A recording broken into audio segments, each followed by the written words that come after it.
Hello friends, आपका फिर स्वागत है हमारे यूट्यूब चैनल रिकैम साइंस में। जैसा कि हम लोग पी ब्लॉक को कंटिन्यू कर रहे थे, उसी सीरीज में ये हमारा 5वां पार्ट है पी ब्लॉक का, जिसमें आज हम लोग कार्बन फैमिली को ही आगे कंटिन्यू करेंगे और कार्बन की ही कुछ केमिकल्स रिएक्शंस को इनऑर्गेनिक के टर्म में ऑब्जर्व करने की कोशिश करेंगे। जिन लोगों ने अभी तक चैनल को सब्सक्राइब न किया हो तो वो सब्सक्राइब कर लें, और जिन्होंने पुराने वीडियोज़ ना देखे हों तो प्लीज़ उनको देखिएगा और बेल आइकन को प्रेस कर लीजिएगा। तो सबसे पहले तो हम लोग थोड़ा बैकग्राउंड का थोड़ा रिकैप देखते हैं कि पिछले वीडियोज़ में हमने क्या पढ़ा था। तो पिछले वीडियो में पी ब्लॉक में हम लोगों ने कार्बन फैमिली की कुछ प्रॉपर्टीज़ को देखा है।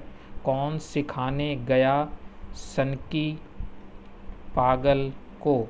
तो इस तरह से carbon, silicon, germanium, SN, PB के बारे में हम लोगों ने केमिकल प्रॉपर्टी के बारे में पिछली वीडियो में काफ़ी डिटेल से चर्चा की है, जिसमें हम लोग चर्चा कर रहे थे कार्बन के एलोट्रॉप्स के बारे में। एलोट्रॉप्स के बारे में हम लोगों ने चर्चा की थी, जिसमें हम लोगों ने डिस्कस किया था ग्रेफाइट के बारे में, डायमंड के बारे में। इन सब के बारे में हम लोगों ने डिटेल से इमेजेस भी देखी थी। सिलिकॉन के सोर्सेस के बारे में हम लोगों ने देखा। एसएन के सोर्सेस को, गैलेना को भी पीबीएस का इमेज हम लोगों ने देखा था। SnO2 का इमेज हम लोगों ने देखा था। इसी तरह से हम लोगों ने मेटलॉइड जी का भी इमेज देखा था। तो ये कुछ रिकैप है जो हम लोगों ने देखा था। तो इसी को हम लोग आगे कंटिन्यू करते हुए आज डिस्कस करेंगे कार्बन के थर्ड एलोट्रोप के बारे में, जो है फुलरीन। तो यहाँ पे हम लोग सबसे पहले डिस्कस करने से पहले सबसे पहले तो आप इस चीज़ को समझिएगा कि जो ग्रेफाइट है और जो डायमंड है, ये दोनों ही नेचर में पाए जाते हैं। नेचर में ये मिलते हैं, लेकिन ये जो फुलरीन है ये बहुत बाद में डिस्कवर किया गया है। Discovered a very long time, discovered after very long time।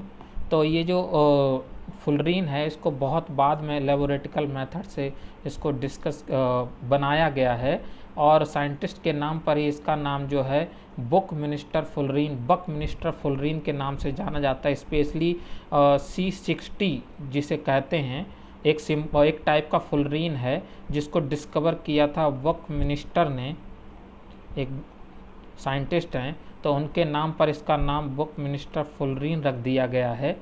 इसी तरह से जो फुलरीन है उसके कई टाइप देखे जाते हैं, जैसे C17 देखा जाता है, इसी तरह से C18 देखा जाता है, इसी तरह से मैक्सिमम C35 तक देखा जाता है। तो इसका नंबर का क्या मतलब, इसका मतलब है कि एक फुलरीन में कार्बन की संख्या, कार्बन एटम की संख्या 60 है, और अगर C70 टाइप का तो उसमें 70 है। अगर उसमें C350 टाइप का है तो उसमें 350 कार्बन एटम होते हैं। तो उस आधार पे हम लोग नामकरण या नॉमनक्लेचर करते हैं फुलरीन का। तो अभी हम लोग देखते हैं कि फुलरीन का प्रिपरेशन कैसे करते हैं। प्रिपरेशन ऑफ फुलरीन के बारे में हम लोग डिस्कस करेंगे। तो प्रिपरेशन ऑफ फुलरीन के लिए जो बकमिंस्टर्स ने और बाकी साइंटिस्टों ने यूज किया है, उसको यूज किया ग्रेफाइट को।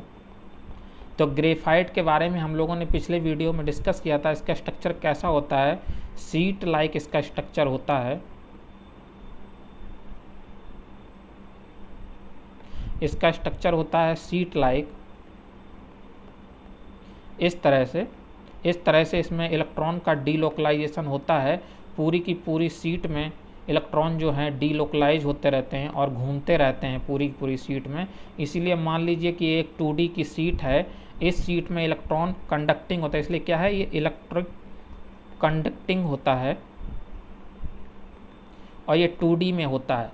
तो इसी ग्रेफाइट को अगर हम लोग लेते हैं और हीलियम और आर्गन की प्रेजेंस में, इसका मतलब है कि इनर्ट एटमॉस्फेयर में अगर हम लोग हाई टेम्परेचर पर ले जाते हैं, तो ये सीट क्या होती हैं, आपस में उठकर फोल्ड हो जाती हैं। ये सीट 2D की क्या होती हैं, आपस में उठकर फोल्ड हो जाती हैं, और 3D में कन्वर्ट होने लग जाती हैं। तो ये एक कम्प्लीटली थर्मोडायनेमिक प्रोसेस है, थर्मोडायनेमिक केमिकल रिएक्शन है, जिसमें ग्रेफाइट जो है फुलरीन में चेंज हो जाता है, फुलरीन में चेंज हो जाता है। तो किसी एक विशेष प्रकार की फुलरीन नहीं पाई जाती, इसमें कई प्रकार की ग्रेफाइट को जब हीट करते हैं तो उसमें C60 है, C70 है, ऐसे ही C35 तक की फुलरीन्स ऑब्जर्व की जाती हैं।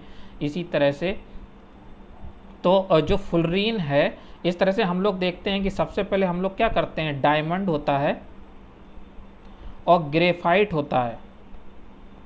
ग्रेफाइट और डायमंड आपस में इंटर कन्वर्जेबल होते हैं by the thermal conducting heat. इसी तरह से अगर हम लोग ग्रेफाइट को हीट प्रोवाइड करते हैं तो वो फुलरीन में चला जाता है।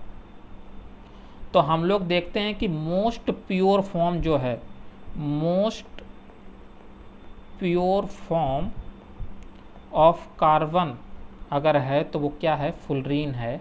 ठीक है, इसका फुलरीन का जो स्ट्रक्चर है काफ़ी स्मूथ होता है, स्मूथ स्ट्रक्चर फुलरीन का ऑब्जर्व किया जाता है। फुटबॉल लाइक का स्ट्रक्चर होता है, हम लोगों ने पिछले वीडियो में डिस्कस किया था, जैसे बास्केटबॉल फुटबॉल की जैसे गेंद होती है उस तरह का, उसमें फलक होते हैं। तो अगर आज हम लोग डिस्कस करेंगे स्पेशली फॉर C60 फुलरीन के बारे में, C16 फुलरीन के बारे में हम लोग डिस्कस करेंगे। कुछ इसके फैक्चुअल डाटा है जिस पे कई बार इनऑर्गेनिक में क्वेश्चंस छोटे मोटे कॉम्पिटिटिव एग्जाम जैसे GIC PGT हो गया, इनमें पूछे जाते हैं। तो C16 फुलरीन में अगर हम लोग बात करें टोटल नंबर ऑफ रिंग की, नंबर ऑफ रिंग तो वो होती हैं 32। अगर हम बात करें कि नंबर ऑफ 5 मेंबर्ड रिंग होती हैं तो वो होती हैं 12। तो आप समझ सकते हैं कि जो 6 मेंबर्ड रिंग होगी, 6 membered ring, number of 6 membered ring की संख्या कितनी होगी, वो होगी 20। तो इस तरह से टोटल कितनी आ जाती है, 32। तो इस तरह से C60 फुलरीन में 5 मेंबर्ड रिंग की संख्या 12 है और 6 मेंबर रिंग की संख्या 20 है, और टोटल 32 रिंग से मिलकर जो है एक C60 फुलरीन बनता है। तो ये महत्वपूर्ण चीज़ है। अगर हम बात करते हैं कि फुलरीन में वर्टिसेस की संख्या कितनी है, तो नंबर ऑफ वर्टिसेस की अगर हम बात करेंगे, नंबर ऑफ फुलरीन वर्टिसेस तो वो होते हैं 60। अगर हम लोग बात करें इसके CC बॉन्ड की, तो CC बॉन्ड इसमें जो है 143.5 पिकोमीटर देखा जाता है इस तरह से। इसी तरह से ये तो कुछ बात हो गई फैक्चुअल डाटा की, जिस पे कभी कभी ऑब्जेक्टिव क्वेश्चंस बन जाते हैं। इसी तरह से जो C60 का जो स्पेरिकल शेप है, स्पेरिकल फुलरीन है जो अपना, उसको बकीवॉल फुलरीन के नाम से भी जाना जाता है, बकीवॉल फुलरीन के नाम से भी जाना जाता है। और ये एक महत्वपूर्ण चीज़ है, आप इस चीज़ को समझिएगा कि जो ग्रेफाइट है थर्मोडायनेमिकली मोस्ट स्टेबल एलोट्रोप है, most stable allotrope of carbon है।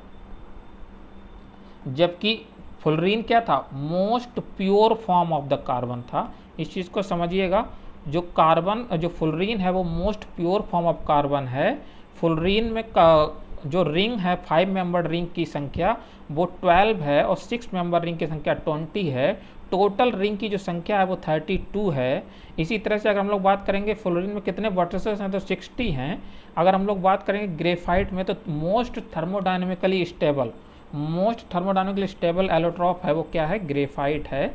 तो ये तो कुछ बात हो गई इनके फैक्चुअल डाटा के बारे में। यही कारण है कि जब हम लोग थर्मोडायनेमिक्स पढ़ते हैं तो आपने देखा होगा, जो हम कहते हैं कि एंथैल्पी ऑफ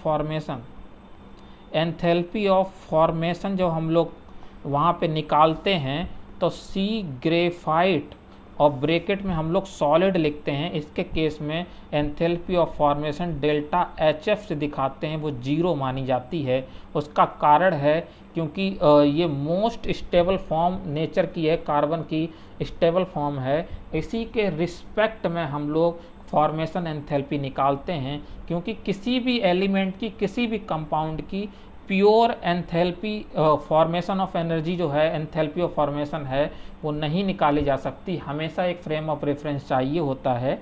तो इस केस में कार्बन के कंपाउंड्स के केस में हम लोग कार्बन को, ग्रेफाइट को एक फ्रेम ऑफ रेफरेंस के रूप में लेते हैं और ग्रेफाइट की जो एंथैल्पी ऑफ फॉर्मेशन है उसको 0 माना जाता है because of the most stable allotropic forms. तो ये महत्वपूर्ण चीज़ है। अगर हम लोग बात करते हैं यहीं पे डायमंड के केस में, तो जैसे एंथैल्पी को डी इंडिकेट कर रहा है डायमंड को और डेल्टा इंडिकेट कर रहा है डिफरेंसेस को, एच इंडिकेट कर रहा है एंथैल्पी को, तो इसकी केस में निकालते हैं तो पता लगता है एक्सपेरिमेंटली 1.90 आता है डायमंड के केस में। वहीं पे अगर फुलरीन के केस में देखें तो डेल्टा एफ इंडिकेट करता है फुलरीन को, डेल्टा इंडिकेट करता है डिफरेंसेस ऑफ द एंथैल्पी को और एच इंडिकेट करता है एंथैल्पी को, तो ये आता है 38.1। तो इस तरह से हम लोग ऑब्जर्व कर सकते हैं कि डेल्टा एच की वैल्यू जितना लोएस्ट होती है कोई कंपाउंड्स उतना ही स्टेबल होता है। इसी तरह ग्रेफाइट जो है मोस्ट स्टेबल है, उसके बाद में फिर अपना डायमंड आता है, फिर फुलरीन आता है। तो इस तरह से हम लोग इसको ऑर्डर में लगा सकते हैं, किस तरह से कि ग्रेफाइट, फिर उसके बाद में डायमंड, उसके बाद में फुलरीन। तो ये ऑर्डर है किसका, स्टेबिलिटी का डिक्रीजिंग ऑर्डर है इस तरफ और इंक्रीजिंग ऑर्डर है इस तरफ। तो ये भी एक महत्वपूर्ण क्वेश्चन है जो यूजुअली इनऑर्गेनिक में पूछ लिया जाता है। तो ये तो कुछ बात हो गई आपके कार्बन के एलोट्रॉप्स के बारे में स्पेशली।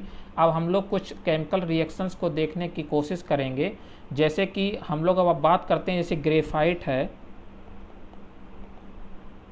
ग्रेफाइट है और जैसे फुलरीन है, तो इनको प्योर फॉर्म में फाइंड करना वेरी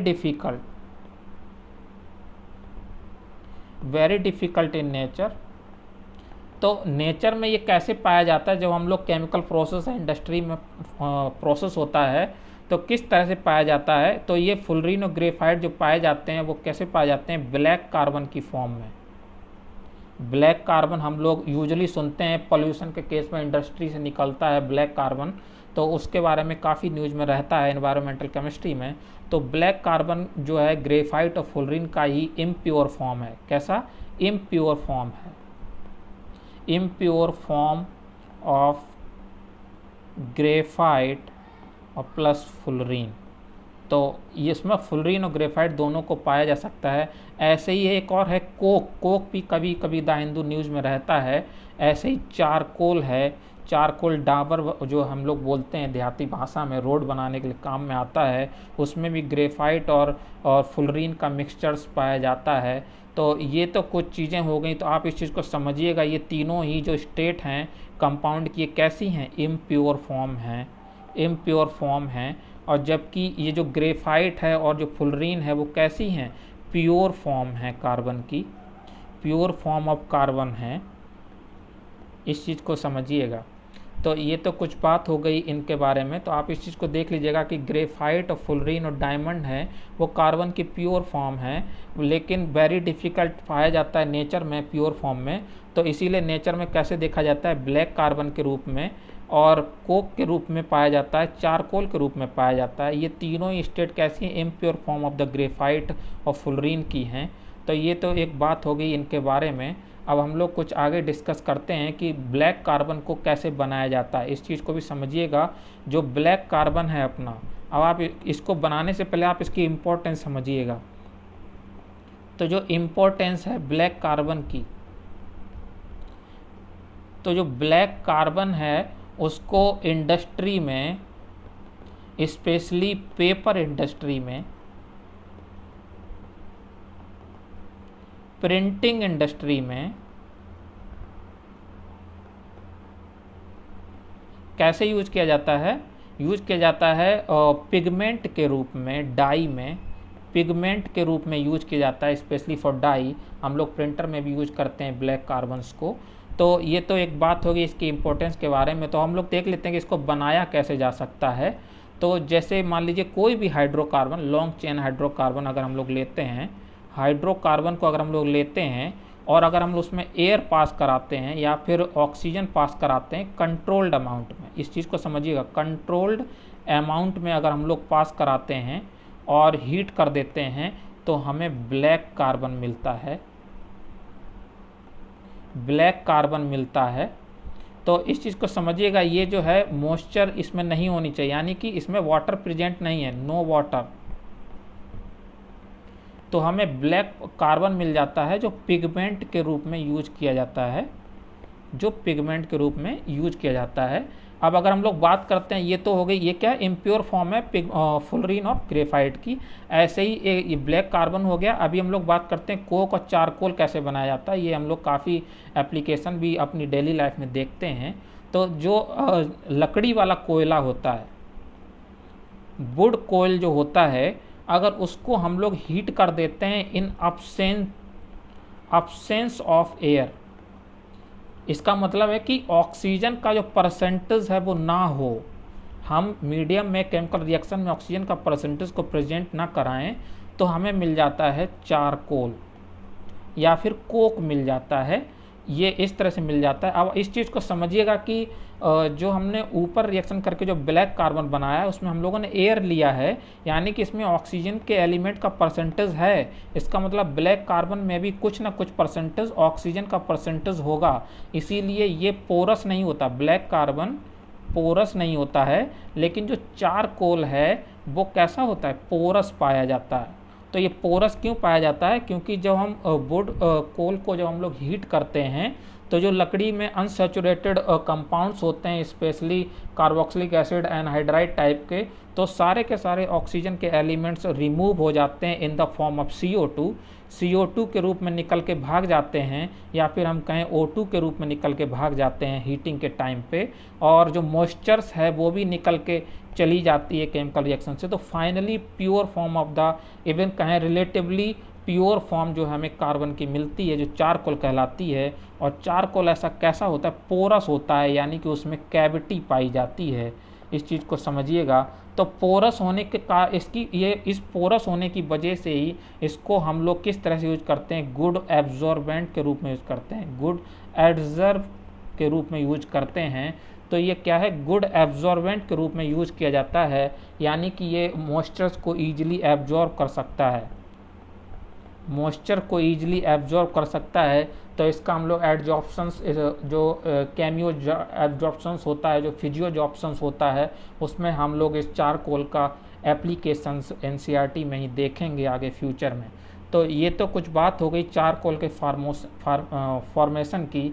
अगर हम लोग बात करते हैं कोक की, तो इसी तरह हम लोग देखते हैं जो कोक है इसमें कोई भी ऑक्सीजन का एलिमेंट परसेंटेज में कंटेंट नहीं है, अवेलेबल नहीं है, इसलिए कोक क्या है, प्योरली कार्बन एटम है इसमें। तो इसलिए कोक किस तरह से यूज किया जाता है, तो कोक जो है वो रिड्यूसिंग टेंडेंसी में होता है, रिड्यूसिंग एजेंट की तरह से हम लोग कोक को यूज करते हैं। अब कोक को जो एप्लीकेशन उसको रिड्यूसिंग टेंडेंसी की तरह यूज या रिड्यूसिंग कैटलिस्ट की तरह यूज़ क्यों करा, तो उसका कारण समझ लीजिएगा। जैसे कि कार्बन है, ये 0 स्टेट में है नॉर्मली। अगर हम लोग इसको थोड़ा छोटा लिखते हैं ताकि लोग कोई ऑक्सीजन न समझ ले, तो इसको जैसे यहाँ पे नॉट लिख दिया, तो ये 0 स्टेट में है अभी। तो अगर ये रिड्यूसिंग टेंडेंसी शो करेगा तो ये क्या करेगा, ये हम लोग पहले ही पढ़ चुके हैं कि जो कार्बन है वो अपनी मैक्सिमम ऑक्सीजन स्टेट +4 शो करता है, +2 भी शो करता है, -4 भी शो करता है। जैसे CH4 है, इसमें कार्बन की -4 है। अगर CO की बात करते हैं इसमें -2 है। अगर CO2 की बात करते हैं +2 है। अगर CO2 की बात करते हैं तो इसमें +4 है। तो इस तरह से हम लोग देखते हैं कि इसमें ऑक्सीडेशन स्टेट जो है कार्बन की +4, +2 और -4 देखी जाती है। इसी तरह से अगर ये प्योर कार्बन जो है वो 0 स्टेट में होता है, तो अपनी ये रिड्यूसिंग टेंडेंसी की ड्यूरेशन में ये +2 और +4 में जा सकता है, यानी कि फाइनली CO या फिर CO2 में जा सकता है और 4 इलेक्ट्रॉन को रिलीज कर सकता है और 2 इलेक्ट्रॉन को रिलीज कर सकता है। तो अगर ये 4 इलेक्ट्रॉन को रिलीज करता है तो जो मॉइस्चर्स में यानी वाटर होगा या फिर हाइड्रोजन को इलेक्ट्रॉन अवेलेबल करा के हाइड्रोजन गैस रिलीज होती है। तो फाइनली अगर जो भी रिड्यूसिंग टेंडेंसी शो करता है कोक, तो हाइड्रोजन गैस रिलीज होती है और फाइनली कंपाउंड CO और CO2 बन जाता है +2 और +4 में। तो इस तरह से देखा जाता है। तो इस तरह से ये प्रॉपर्टी है कोक की कि किस तरह से ये रिड्यूसिंग टेंडेंसी शो करता है। अभी हम लोग आगे चलते हैं थोड़ा सा और जानने की कोशिश करते हैं किस तरह से रिएक्शंस होती हैं। जैसे कार्बन हम लोग प्योर फॉर्म में ले लेते हैं सॉलिड स्टेट में, ग्रेफाइट को ले लेते हैं, कोक को ले लेते हैं, किसी भी चीज़ को ले लेते हैं और हम लोग उसमें ऑक्सीजन गैस को फ्लो कराते हैं लिमिटेड अमाउंट में। अगर हम लोग लिमिटेड अमाउंट में फ़्लो कराते हैं तो जो हमें कंपाउंड, अगर हम लोगों ने लिमिटेड अमाउंट में फ़्लो कराया तो हमको मिल जाता है कार्बन मोनोऑक्साइड का गैस। अगर हम लोग इसी को फ्लो कराते हैं ऑक्सीजन को एक्सेस अमाउंट में तो हमें मिल जाता है CO2 गैस। तो इस चीज़ को समझिएगा, अगर हम लोग एक्सेस अमाउंट में इसको फ्लो कराएंगे तो हमें मिल जाएगा CO2, अगर लिमिटेड अमाउंट में फ्लो कराएंगे तो हमको मिल जाता है CO। इसी तरह से अगर कोई हाइड्रोकार्बन हम लोग ले लेते हैं, जैसे मान लो कि ये इस तरह से हम लोगों ने ले लिया, ये HCOH को ले लिया और 373 डिग्री अगर हम इसको गर्म करते हैं कंसनट्रेटेड H2SO4 में, तो ये भी क्या है, ये एक तरह का हाइड्रोकार्बन है, हाइड्रोकार्बन एक तरह का। तो ये फाइनली क्या करता है, CO में कन्वर्ट हो जाता है और वाटर रिलीज होता है। इसी तरह से अगर हम लोग बात करते हैं किसी हाइड्रोकार्बन को हम लोग लेते हैं, जैसे मान लो CH4 को ले लिया, CH4 को लेने के बाद ऑक्सीजन को अगर हम लोग फ्लो कराते हैं एक्सेस अमाउंट में तो यहाँ पे भी CO2 गैस बनती है और वाटर रिलीज होता है। तो ये कुछ महत्वपूर्ण चीज़ें हैं जिनको आप समझिएगा, केमिकल रिएक्शंस है कार्बन की जो ऑब्जर्व की जाती हैं। तो अगर हम लोग बात करते हैं जैसे कार्बन है, ये क्या है, हॉट कोक को अगर हम लोग लेते हैं और इसको वाटर के साथ ट्रीट कराते हैं 473 डिग्री टेम्परेचर पर से लेकर 1273 केल्विन तक अगर हम लोग ले जाते हैं इसको, तो क्या बनता है, कार्बन मोनोऑक्साइड बनता है, हाइड्रोजन गैस रिलीज होती है। तो फाइनली हम लोग यहाँ पे कार्बन की रिड्यूसिंग टेंडेंसी को देखते हैं, रिड्यूसिंग टेंडेंसी को हम लोग देख रहे हैं और हाइड्रोजन गैस यहाँ पे रिलीज हो रही है इस तरह से। तो ये तो बात हो गई कुछ इसकी, लेकिन इसका एक स्पेशल नाम है, इसको क्या बोला जाता है इस चीज़ को समझिएगा। ये कई बार क्वेश्चन पूछा जाता है कॉम्पिटिटिव एग्ज़ाम में, इस चीज़ को समझिएगा कि CO और H2 का कॉम्बिनेशन जो है उसको कहते हैं हम लोग वाटर गैस और कहते हैं हम लोग सिन गैस। ये दो नाम से जाना जाता है, कई बार ऑब्जेक्टिव क्वेश्चंस में ये दिया रहता है। तो इसी तरह से अगर हम लोग बात करते हैं हॉट कोक को अगर हम लोग फिर से लेते हैं और हम लोग ट्रीट कराते हैं एयर के साथ, तो एयर में क्या होता है, O2 होती है और N2 गैस होती है। तो कार्बन क्या करेगा, O2 से कंबाइन करेगा, ऑक्सीजन से इसकी एफिनिटी ज़्यादा है अटैक कंबाइन करने, क्योंकि इसकी रिएक्शन क्या है 3.5 है, इसका क्या है लगभग 3.1 है, इसकी 3.4 समथिंग है। तो इस तरह से हम लोग इलेक्ट्रोनेगेटिविटी की बात करें तो इसलिए कार्बन क्या करता है, कंबाइन करता है ऑक्सीजन से और CO बनाता है और नाइट्रोजन गैस ऐसी की ऐसी अवेलेबल होती है। तो इस कॉम्बिनेशन को क्या बोला जाता है, इसको कहते हैं प्रोड्यूसर गैस।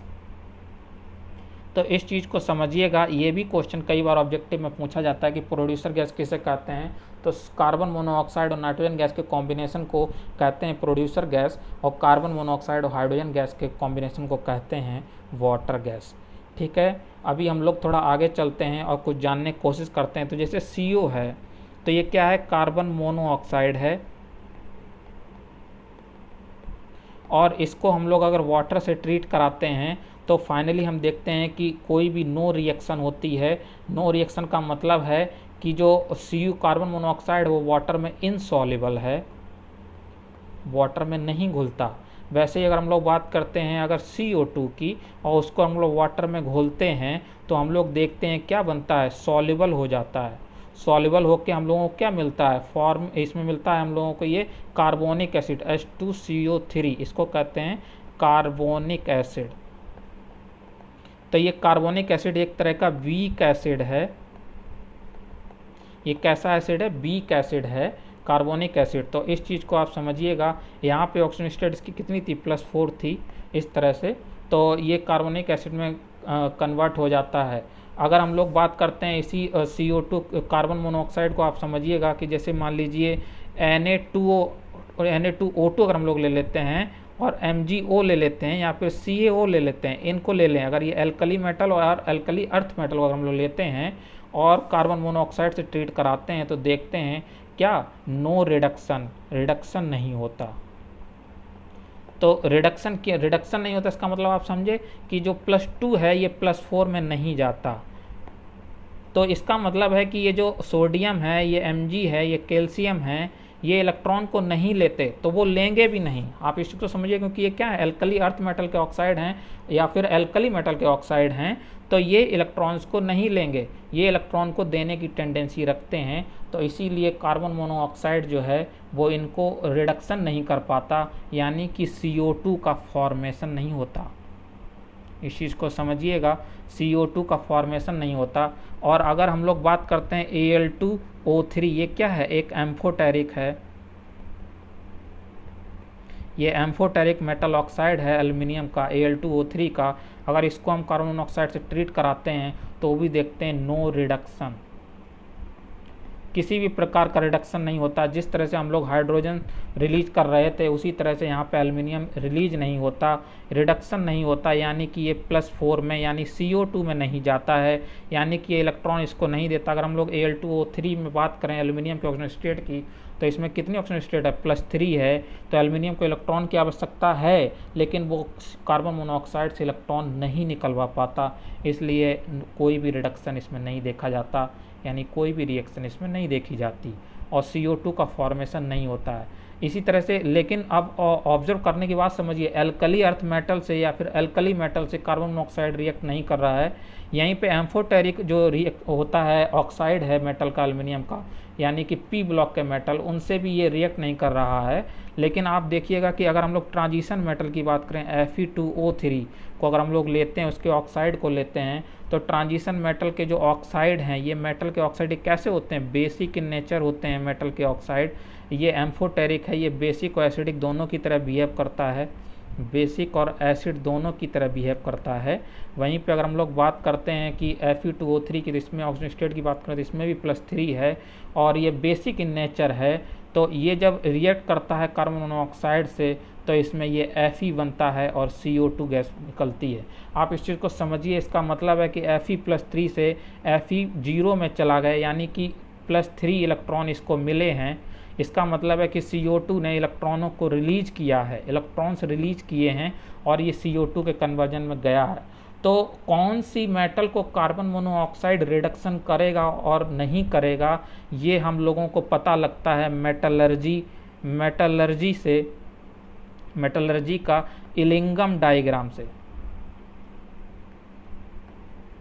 इलिंगम डायग्राम हमें ये बताता है कि कार्बन मोनोऑक्साइड किस मेटल को रिडक्शन कर पाएगा और किस मेटल को रिड्यूस नहीं कर पाएगा। तो जब मेटलर्जी का कंसेप्ट आएगा तब हम लोग इसके बारे में काफ़ी डिटेल से सीखेंगे। अभी के लिए हम लोग इतना समझ लेते हैं कि जब ट्रांजिशन मेटल को ट्रीट कराते हैं कार्बन मोनोऑक्साइड से तो रिडक्शन होता है, लेकिन P ब्लॉक के जो मेटल हैं अगर उनको ट्रीट कराते हैं तो कार्बन मोनोऑक्साइड से रिडक्शन नहीं होता। ऐसे ही एल्कली अर्थ मेटल या फिर एल्कली मेटल का भी रिडक्शन नहीं होता है। ऐसे ही अगर हम लोग और देखते हैं, जैसे ZnO है, इसमें ये +2 स्टेट में है और कार्बन मोनोऑक्साइड से ट्रीट कराते हैं तो Zn हमको प्योर फॉर्म में मिल जाता है, यानी कि 0 स्टेट में मिल जाता है और CO2 रिलीज होती है।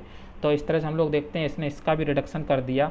अभी हम लोग आगे चलते हैं और इस चीज़ को समझेंगे। जैसे CO है तो ये C�BO है, यानी कि इस पर प्लस और इस पर निगेटिव चार्ज है, यानी कि अगर हम लोग कॉन्फ़िगरेशन की बात करते हैं तो 1s2 2s2 2p2 है, यानी कि p ऑर्बिटल जो है उसमें एक एक अनपेयर्ड इलेक्ट्रॉन है।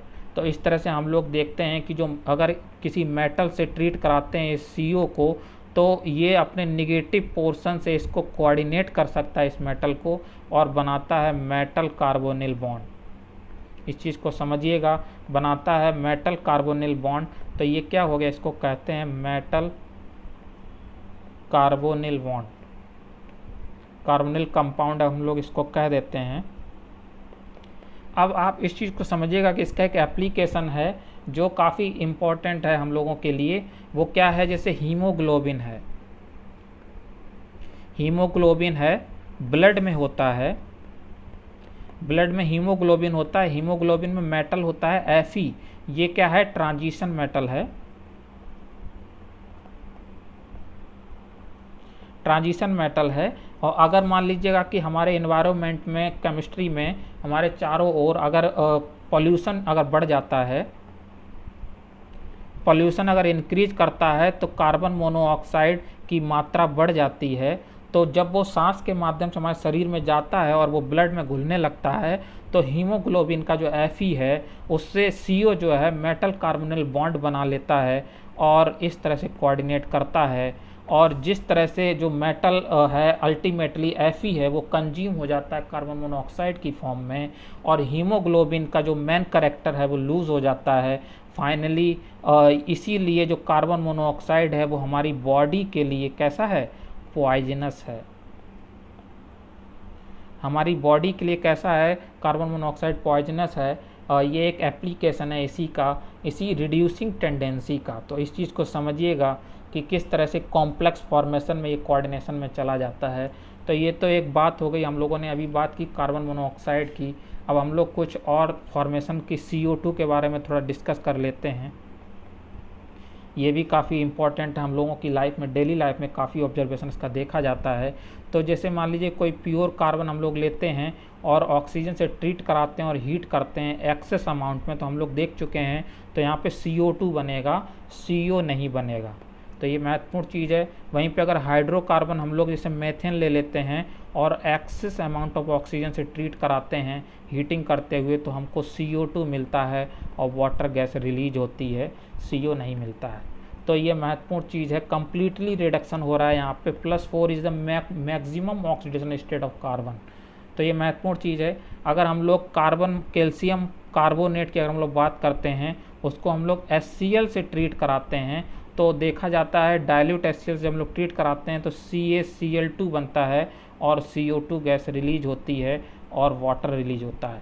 तो अब इस रिएक्शन का भी एप्लीकेशन आप देखिएगा। जैसे हम लोगों के जो राजस्थान वाला एरिया है, जो हम लोगों का राजस्थान वाला एरिया है वहाँ पे जो रॉक पाई जाती हैं उसमें सोडियम है, मैग्नीशियम है और जो कैल्शियम है उसका कंटेंट ऑक्साइड उनके पाए जाते हैं Na2O2, MgO2, MgO टाइप का या फिर CaCO3 टाइप का और इसी तरह से Na2CO3, इसी तरह MgCO3, इस तरह का जो कंपाउंड्स हैं मतलब कि रॉक फॉर्मेशन है वो पाए जाते हैं। तो आप इस चीज़ को समझिएगा कि जब रेनफॉल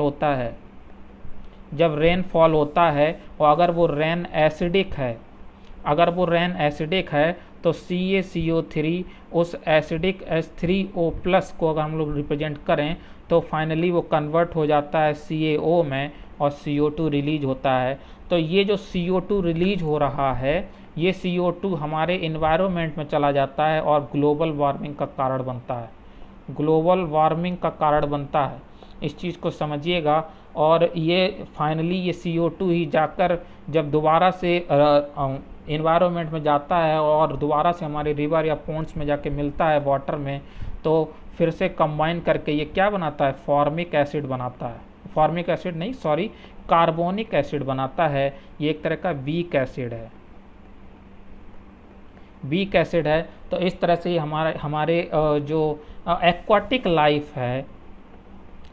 जो एक्वाटिक लाइफ है उसको भी काफ़ी अफेक्टेड करता है, जिससे एक्वाटिक लाइफ में जैसे फिश हो गया या फिर फाइटोप्लैंक्टन्स हो गया, उन पे भी काफ़ी ज़्यादा उनकी प्रोडक्टिविटी को काफ़ी नुकसान पहुंचाता है। उस पानी में एसिडिटी या बेसिडिटी यानी pH को जो है वो डिसबैलेंस कर देता है। तो ये एक इम्पॉर्टेंट केमिकल रिएक्शन है जो इसलिए जानी जाती है। तो ये और जो रॉक्स हैं वो रॉक क्या होती है, वो डिज़ोल्व हो जाती हैं। इस रिएक्शन से हम लोग देख सकते हैं CaCO3 टाइप की जो रॉक होती हैं वो डिज़ोल्व हो जाती हैं। फाइनली कैल्शियम, मैग्नीशियम और सोडियम के जो एलिमेंट हैं कैटायनिक फॉर्म में वो सारे रन ऑफ होके वाटर में जाते हैं। फाइनली हमें जो पीने का जो ड्रिंकिंग वाटर है, जो हम लोगों का ड्रिंकिंग वाटर है वो हार्ड वाटर के रूप में आता है।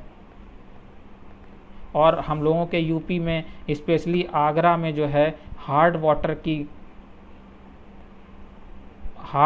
की प्रॉब्लम देखी जाती है। उसका कारण यही है। और इसको ऑब्जर्व करने का एक्सपेरिमेंटली हम लोग देख सकते हैं कि अगर आप एक टब में पानी को भर के रखेंगे हार्ड वाटर को और इसको आप काफ़ी लॉन्ग टाइम के लिए छोड़ दीजिएगा और ऑब्जर्व करने की कोशिश करें तो आप देखेंगे कि उस टब के जो है उसकी बॉटम में एक वाइट कलर का जो है पीपीटी ऑब्जर्व किया जाता है।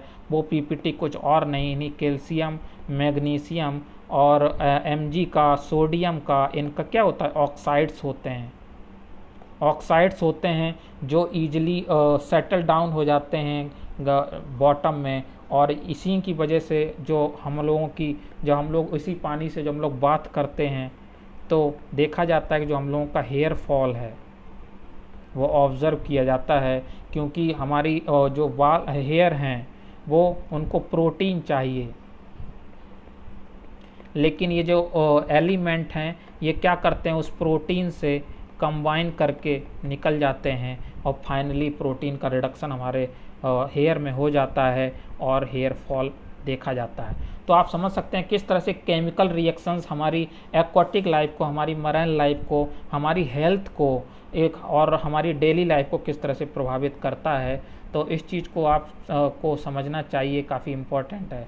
इस तरह से अगर हम लोग बात करते हैं, अगर हम लोग ऑब्जर्व करते हैं H2CO3 को खोल के देखें तो इस तरह से हम लोग इसको बनाते हैं, स्ट्रक्चर इसका इस तरह से होता है। ये वीक एसिड है और इसको दूसरा नाम हम लोग कह सकते हैं कि वीक डाई बेसिक एसिड है। डाई बेसिक क्यों है, क्योंकि 2 OH हैं इसलिए इनको डाई बेसिक कहते हैं।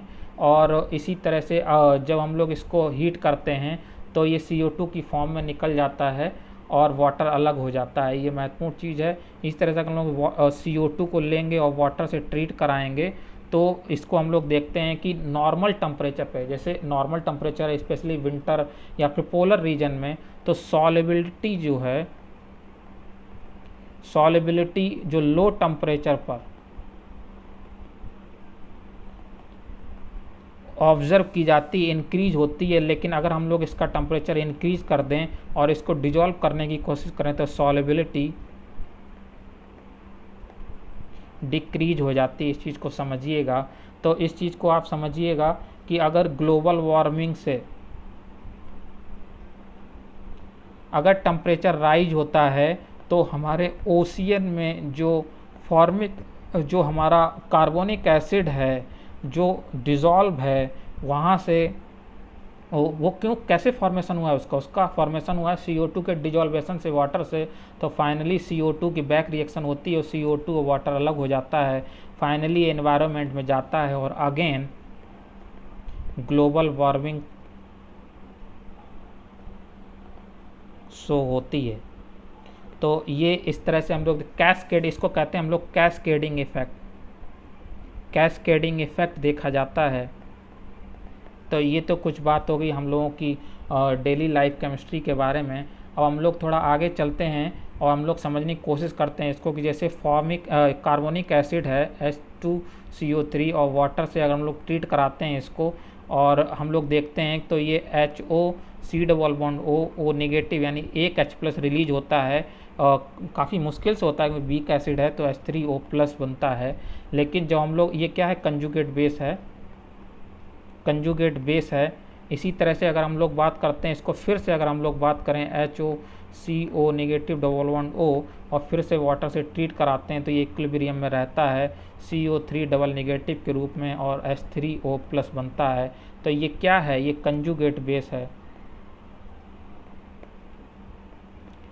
अब आप इस चीज़ को समझिएगा कि ये क्या था, वीक एसिड था और ये क्या है, कंजुगेट बेस है। तो वीक एसिड का कंजुगेट बेस क्या होता है, स्ट्रॉन्ग होता है। तो इस चीज़ को समझिएगा। इसीलिए ये क्या करता है, हमारी बॉडी में जो ब्लड है, ब्लड का जो pH है वो कैसा देखा जाता है, बेसिक देखा जाता है। उसको मेंटेन करने की कोशिश ये करता है। यूजुअली जो pH है 7.26 से 7.42 तक ऑब्जर्व किया जाता है। तो ये pH जो मेंटेन किया जाता है इसी कार्बोनिक एसिड के conjugate base CO3 double negative जो है वो मेंटेन करता है और उसका pH हमारे ब्लड का बेसिक बनाए रखता है।